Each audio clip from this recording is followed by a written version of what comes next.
Black Myth Wukong producer comments on Game Awards loss sparks backlash. So this is actually probably going to be a little bit of an interesting week as far as like the channel's going to go and everything like that, because there was so much information that came out at the Game Awards that I'm going to try to see if I can get covered. A lot of videos I'm going to be trying to do to see if I can get it all through. And I'm going to do my best to try to get that information out. I'm just a little bit curious of how it's actually going to go towards the end of the week, more so just because of the fact that the games award was on Thursday, and I feel like a lot of by the time I'm able to release some of the videos, chances are a lot of people are going to have already seen a lot of the information and everything like that. So I am going to try to give my opinion on stuff, so you guys can kind of know where I'm coming from with a lot of this information and a lot of these new trailers and stuff like that. But as far as this game goes and the article that we're going to be getting into right here, I gotta say, I feel like I probably agree with the producer of Black Myth Wukong. Just because it was one of those situations where they did lose Game of the Year to Astro Bod, and I don't know what the other category games were. So just knowing that it was pretty much from what people are saying, this game versus Astro Bot, I feel like it, in my opinion at least, it probably should have went to Black Myth Wukong. Now, as far as Astro Bot goes, I am one of those people that I've played games like that, like the type of platformers in that regard. I heard a lot of people saying that it was pretty much Sony's version of a Mario game, and from what I've seen and everything like that, I gotta say, if I had to choose between the two, between Astrobot and Black Myth, I would have went with Black Myth just because the game looks like something more of what I would have wanted to play, while Astrobot seems like something I would probably play once and then probably not go back to, because that was pretty much what happened to the little simulator Astro game that you play when you first get your PS5.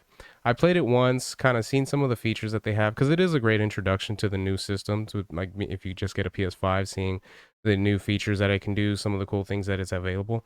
But when it comes down to the game itself, it wasn't really something that I was like, oh man, I want to go back and play it. So if I had to choose between those two, Black Myth would definitely be the one that I would pick.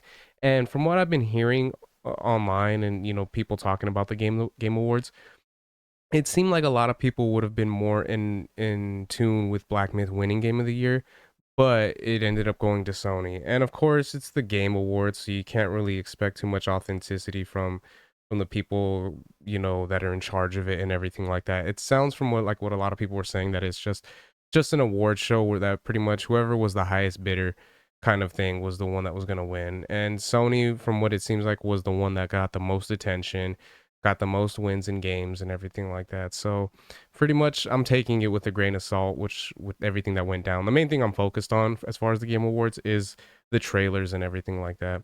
So yeah, so as far as the article go, I'm gonna go ahead and get into this. We'll check out the information that we got, and I'll give my thoughts as we go along.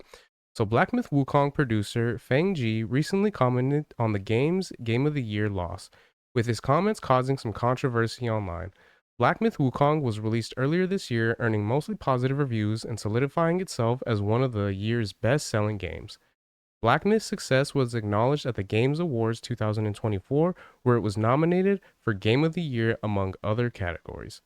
Talking to Weibo, a Chinese social media platform similar to Twitter, Black Myth Wukong producer Feng Ji addresses the game's Game of the Year loss to Astrobot. According to a Google Translate translation of the post, the Black Myth producer said the games nominated this year were all exceptional, but honestly, I still can't figure out what the criteria were for the Game of the Year. I feel like it came all the way here for nothing. Fang Ji then acknowledged the frustration some fans have expressed about Black Myth not winning Game of the Year. It's normal to be a little angry when you are so confident but not recognized by others, he said.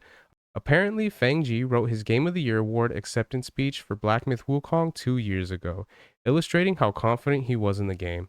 And I'm gonna be honest, if with him making a statement like that, I gotta say, I feel like it's kind of understandable where he's coming from. Just because, like I've stated in some of my other videos that I've done with Black Myth Wukong, I didn't play the game myself, but I did watch someone stream it. So I watched Philip Chan. I've mentioned that a few times. He's an individual on YouTube. He's got a podcast with another dude named Gray called Project Eggroll. So I watched this dude Philip Chan stream the game, and from what he showed him playing the game and everything like that, like the game looked good. I'm gonna, you know what I mean? I'm gonna keep it real, especially the gameplay, the graphics. They were really clean, kind of a thing, you know. And I feel like in regards to the story itself, it probably was one of the things that missed a lot of people here out in the West, just because of the fact that the story behind Black Myth Wukong is based on the Chinese novel Journey to the West.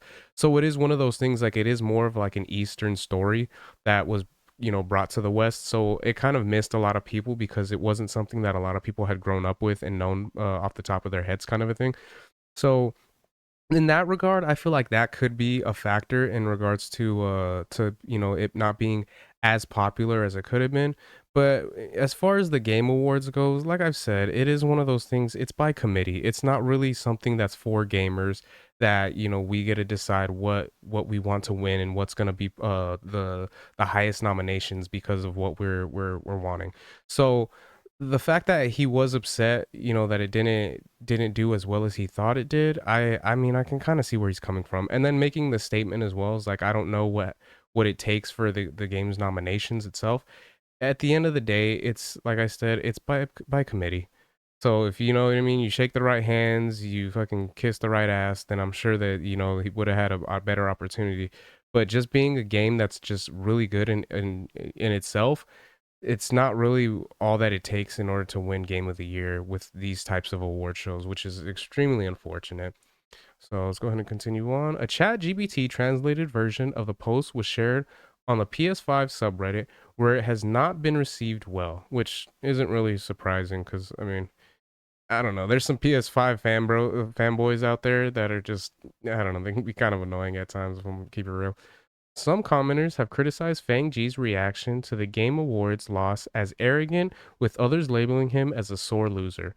And yeah, I mean, I guess there could be a little bit of arrogance there, especially if he wrote his acceptance speech 2 years ago, you know. But at the same time, if especially if this person isn't too familiar with the way that the Games Awards are here in the States, I can definitely see someone like him being really upset of the fact that, you know, you make this game, you work on it for so long, you create a good story behind it, and then it gets it loses to a game like Astro Bot that seems kind, I don't know. It doesn't seem like as much, you know, consideration was put into that one as you would with Black Myth Wukong.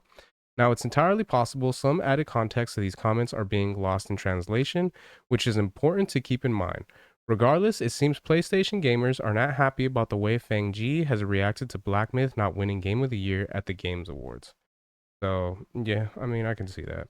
One point of contention the commenters seem to have is the fact that Black Myth Wukong didn't exactly leave the Game of the Year awards empty handed.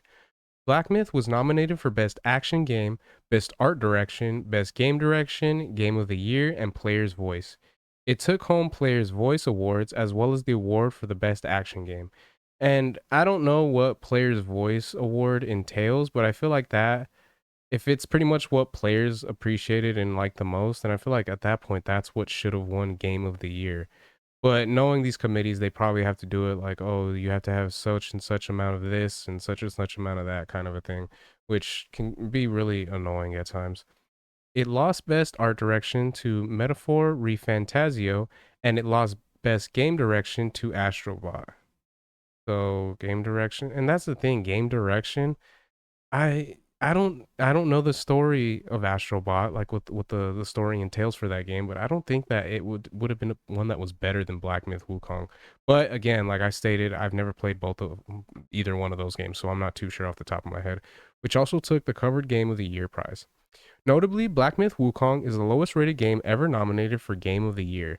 And in that regard, I don't know if, like, as depending on who actually rated the game, because if it's based off of like journalists and stuff like that, these gaming websites, then I'm not really gonna take that into consideration, just because there were so many of them that were kind of talking shit about Black Myth Wukong.